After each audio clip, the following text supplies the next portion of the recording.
Goeie. Op de televisie knippen vooral je mij uit harden hier. Uitroepelen lees ik dan op tafel. Als het lok uit het hierhel is, dan krijgt de vrouw in Iran meer romte, denken ze. Die lok die smiet je in de prullenbak. Jonken het Friese bestuursakkoord lok op in.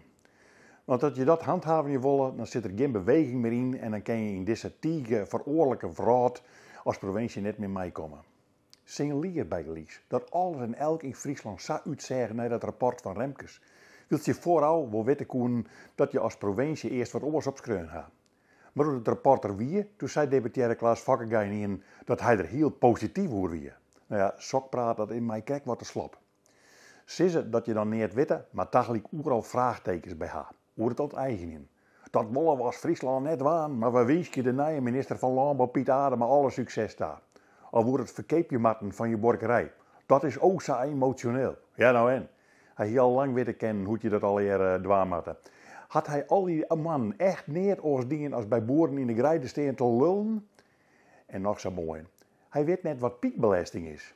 Nou gewoon jong. Rendak, de beste oprommer in Samar en de vleerbasis bij Jelm. Soksoorten. Opdoeken. Dat hier wel kennen in de tijd dat Remkes zijn plan opschreeuwen. Opdoeken. Net morgen, maar joert. Maar nee. Hij zal er eerst een vreegje. Hij wil elk al 50 jaar wit dat soks de natuur aantaast. Friesen binnen een dwesvolkje.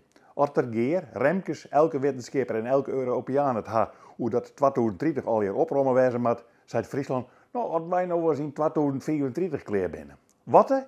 Hij is nog lang net Safir dat hij uitstappen wil van het, misschien wilt zien, Friese plan over het stikstof.